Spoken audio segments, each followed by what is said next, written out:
Good afternoon, everybody. This is Dawn from Small Footprint Family, and I've made a little video for you today about the Social Warfare social sharing plugin, why I love it so much, and how to use it. First of all, let me say that I have not been paid in any way to recommend this plugin. I just simply really love it, as it solves so many social media sharing problems on my site. And I just wanted to give you an opportunity to learn more about it and learn how to use it. If you should happen to want to check it out yourself and want to purchase it for your own site, I would love it if you would use my affiliate link, which is linked below this video here. You can also choose not to do that, that would be fine, but by clicking my affiliate link you help me to produce more videos like this, and I would greatly appreciate it. So thank you very much. Let's dive right in. First of all, the Social Warfare plugin is basically billed as a plugin that solves all the problems of other social sharing plugins. And it really does actually do that. So it's really fast, it's customizable, it solves Facebook debugging problems, it lets you have custom tweets, it lets you customize the way it looks and where it is on your page. It pretty much does everything that the free social sharing plugins out there simply do not. So let me show you how it works on my site. First of all, when you purchase a plugin, it's $24 a year and has a 60-day money-back guarantee. You'll receive a download, you'll upload it to your site, and you'll activate it. And the first thing you'll have to do is register it so that you can use it, and then you'll need to set up your various settings. So on my site, I click the little Social Warfare button in my dashboard, and I set up the display settings so that the social media that I'm choosing to display on my site includes Yumly, StumbleUpon, Pinterest, Facebook, Twitter, and Google+. I'm also choosing to show the individual button counts, so how many people shared on Twitter or how many people shared on Facebook, but I have chosen not to show the total social shares because it simply takes up a lot of space on my site that I'd rather save for other things. It also gives you the option of showing a minimum of shares required before showing the counts, and I've set mine at 20, which is a pretty low threshold. So once for example, Pinterest shares reach 20, it'll start showing the counter on my site. You can set this for anything you want, 0 if you don't want to have a threshold, but basically the number is so that the social proof that you show is actually useful to you. It looks a lot better if you've shared a post 20 times than if you've only shared it twice.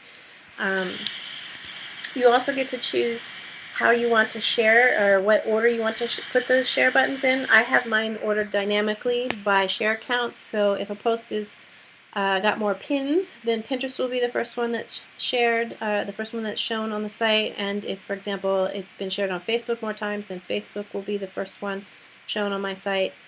But you can manually order these according to your preference as well if you want to steer people to one social media network or another.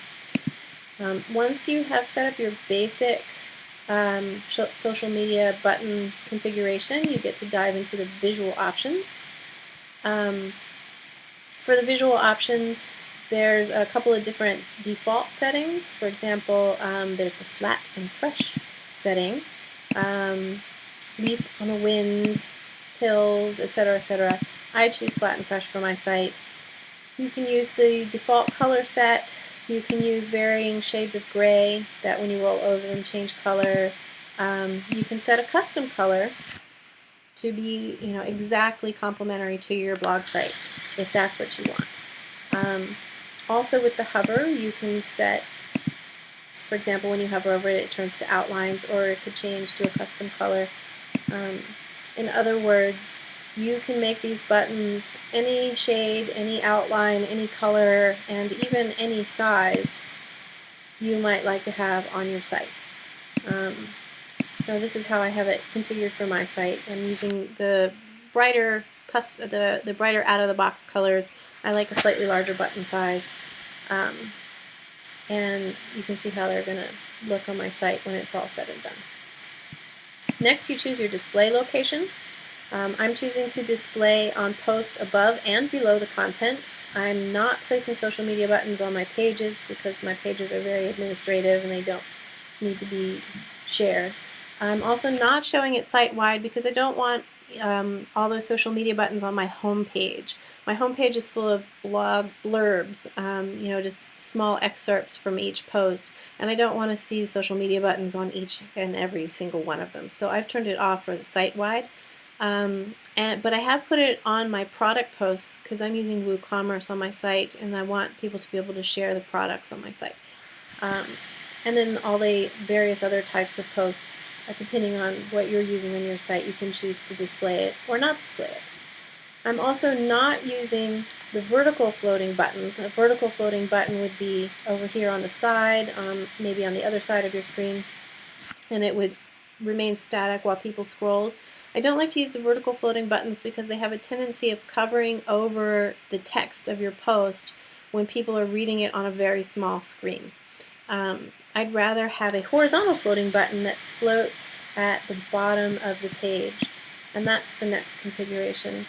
I have a floating share button at the bottom of the page, so as you scroll down, their sharing buttons are always there for you, but they're not actually covering any text or keeping you from reading my content. Again, you can set the colors, you can set the background for that, for those scrolling share buttons. You can set the minimum screen width as well for when they show up.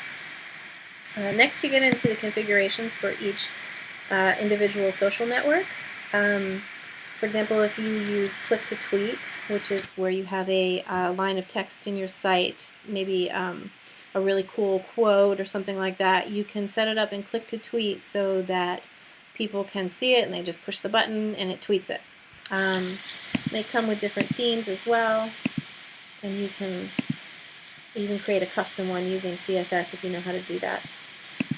Setting up your tweet counts requires connecting to newsharecounts.com, and that's a really easy thing to do. You just basically click on it, log in with your Twitter ID, and activate it, and then it will actually count the number of tweets there are for your particular post. This is a new feature of Twitter that requires this extra hoop to jump through. For your social identity, it gives you a place to put in your username for Twitter, your Facebook page URL, your Pinterest username, so that when people pin or tweet or post, there's a reference back to you and your site. The Social Warfare plugin connects to Bitly if you want to shorten your URLs, and you can connect to that simply by clicking the authentication button and logging into Bitly. It's a free account you can set up so that your URLs get shortened when you are when people come and share. One of the coolest things about Social Warfare plugin, for me anyway, is that you can connect it directly to your Google Analytics. So once you have turned this on, you can go into your Google Analytics and you can see your social sharing from Social Warfare buttons and who's clicking where on what page and you know, and so forth. And having all of that information right there in Google Analytics, where I'm already looking at and analyzing the various traffic on my site, makes it really handy and very, very useful. So if you get this plugin, definitely set this up. This is a really great feature. The Frame Buster feature is simply takes your site out of a frame if you're on a social network that places it in a frame. For example, Sniply does this, StumbleUpon does this, LinkedIn does this. Basically, when you click on one of their links, they'll basically put your post in a frame, and sometimes those frames have third-party ads and other things like that that you don't want there. So activating the Frame Buster basically stops that from happening. One of my favorite features of this plugin is the share count recovery. What this does basically is it recovers, if you've ever had to change your permalinks, it will recover the social shares that you had before you changed them. I wish I had had this plugin years ago because, like a lot of new bloggers, you may not know to set your permalinks for optimal search, for search engine optimization. So if you use your blog right out of the box, all of your post URLs are numerical, or they have a numeric a date in them. For example, smallfootprintfamily.com/2010/12/24/ how to have an eco-friendly Christmas. That's a really long, painful URL that is not at all search engine friendly. So it's recommended that you change your permalinks to be much simpler, to cut out the date, to cut out the numbers, and to simply say smallfootprintfamily.com/how to have an eco-friendly Christmas. But once you change your permalinks, well, you run into all sorts of issues on your blog, and one of them is that you lose all the counts on your social sharing buttons. And this little feature here, which is in beta, recovers those. So you determine, you tell them what format your URLs used to be. For example, mine were in date and name. Other people may have numeric, or whatever. And if maybe you used a secure connection, or you had a different protocol, and you set that as well, turn it on, and it will recover those counts and add them to your current counts to update for a combined total, which is a really, really cool feature.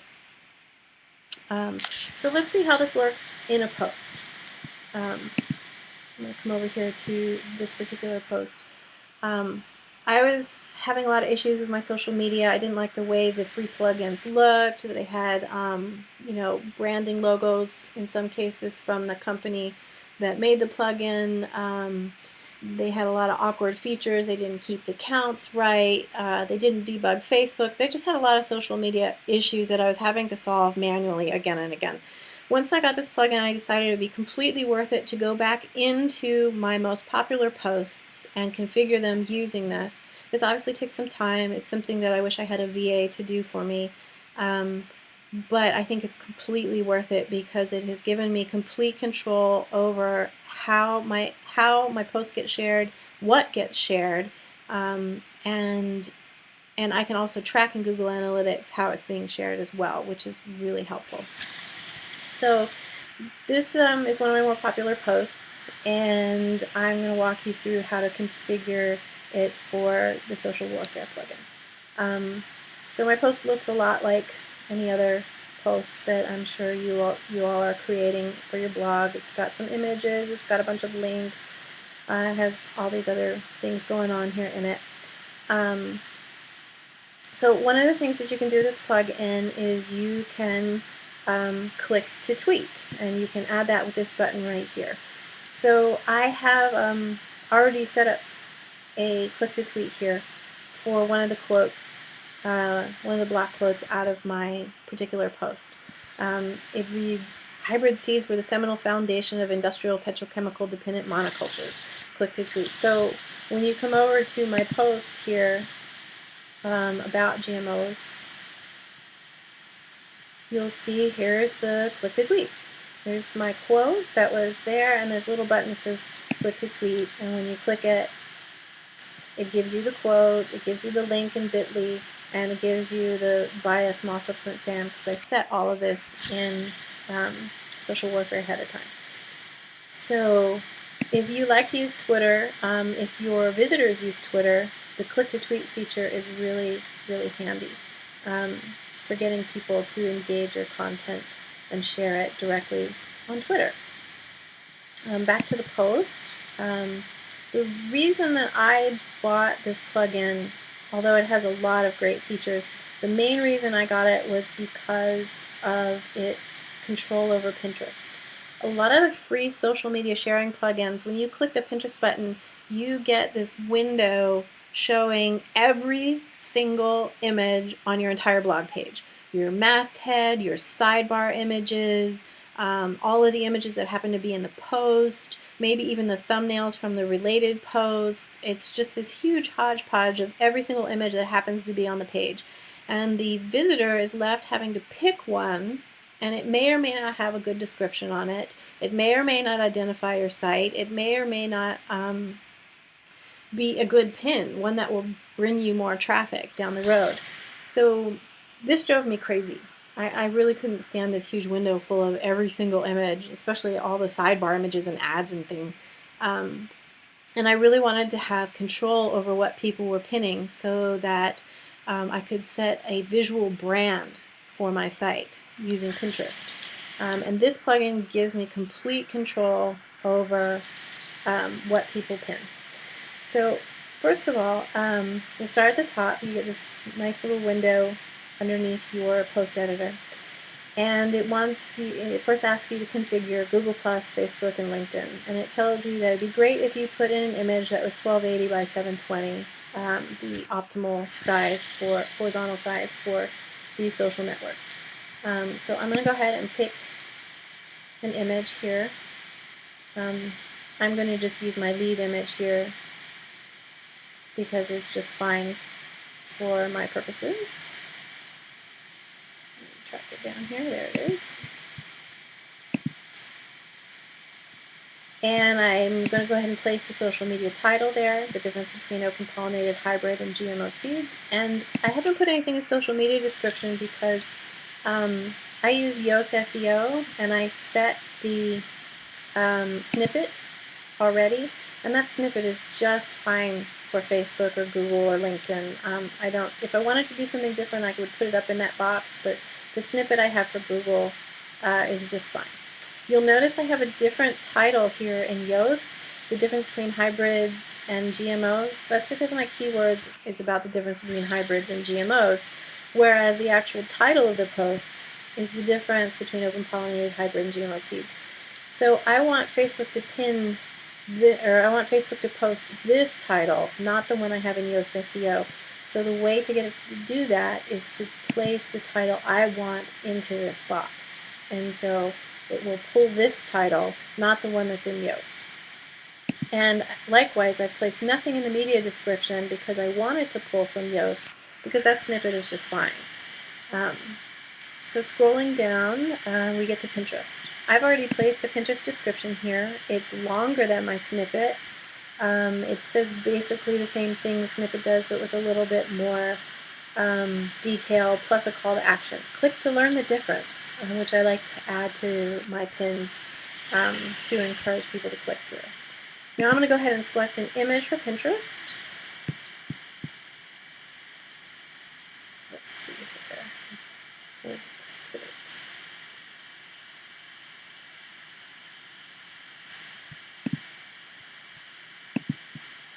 Okay, and again it gives you the recommended sizes for a Pinterest image, which I have used 735 by 1100. You can see that my Pinterest image has a branded style, and all of my Pinterest images that I've created have this same style. And I'm trying to create a branded look for my pins so that when people see them in their feed, hopefully they'll come to recognize my site's content by the way the pin is designed. Which is why it's so important for me to have control over what image people are pinning from my posts. I've added a custom tweet so that if people hit the Twitter button, they are tweeting exactly what I want them to tweet about the post, and it's the right number of letters and characters for Twitter as well. And then you can choose to put the side floating buttons on if you want, or you can change where the horizontal buttons are on a post-by-post basis. The default that I've set is just fine for me. So basically this is how you would set up all of the different social media options that are here so that you have control over what gets posted or pinned or tweeted out into the internet. So once we've done that, we can take a look at the post and see how it looks. Here's the post, and you can see the social media buttons are here. The Facebook is where I get the most shares on this post, so it's popping up first, and they're descending in order of social media popularity. If I start to scroll, you'll see that the social media buttons pop up here at the bottom of the post so that they are always there as you read. You can stop and you can share at any time. There's no pin it button or anything on this image. If someone had a bookmarklet in their browser to pin, they could technically they could pin this image, but it's more likely that people are going to use this button to pin, which is what I want them to do. Scrolling down, you can see my click to tweet, and people who use Twitter might choose to use this click to tweet here. Scrolling down, you can see that those bottom social media buttons just stay there so nicely. I've also embedded the pin because I like the repins, and I'm hoping if people get so far as to come to the end of my post, because not everyone reads your post all the way through, once they get here, hopefully they'll hit this pin, because that way I get repins, and having repins is a really, really nice thing to have, rather than have people pin one off and one off and one off again and again. But if for some reason people don't make it to the bottom, or they skip that pin and they come down to leave a comment, you can see these buttons, they pop right back up again. And let's see how they look. So when you click Facebook, you get the image that I want, you get the title that I want, and you get the snippet that I've chosen. And that's exactly how I want it to be. When you click the Pinterest button, instead of getting a window that is full of every single image on my blog site or on my blog page, you get exactly what I want you to pin. This image, this description, and then you can pick your board and go ahead and pin it. Now, of course, people can change it manually if they want to, but most people are not going to go to the trouble. They're simply going to find the board, pin it, and move on. Maybe they'll post to Facebook and Twitter too, and again, you've got control over what they are posting because you've selected the image and the description through the plugin ahead of time. Similarly, if you click Twitter, bam, you get the title, you get the bit.ly shortened, and you get the small the name of my Twitter account here. And everything just works perfectly, and people are sharing what I want them to share. In a nutshell, that's why I got this plugin, so that I had control over what and how people were sharing from my site. And I also wanted to make it as easy as possible for people so that, for example, when they hit the Pinterest button, they don't have overchoice and just decide not to pin it. And hopefully this is going to make a big difference in the social sharing going on my site. I'm already noticing that as I've changed about 50 of my posts now, that people are pinning the images I want them to pin. So when I go into Pinterest and I check and see where people are pinning and repinning, I see that they're actually pinning the images that I want them to pin now, whereas previously it was, you know, a toss-up. They might pin the lead image, they might pin the Pinterest-oriented image that I create, they might pin something from within my post. I mean, it was really a gamble. But I've been noticing just in the last few weeks that people are pinning exactly what I want them to pin. They're repinning what I want them to pin. And the branded look that I'm creating for my site is starting to get out there in the interwebs, which is what I want as a blogger. So I hope this video has been helpful to you, and I hope that this plugin can answer some of your social media dilemmas and give you greater control over your social sharing so that you can draw more traffic and draw better traffic and brand yourself more effectively on the internet. If you have any questions, don't hesitate to comment or PM me, and I'd be glad to help you out. And likewise, I would really love it if you choose this plugin that you would go through my affiliate link, which is below this video. Thanks so much, and have a great afternoon.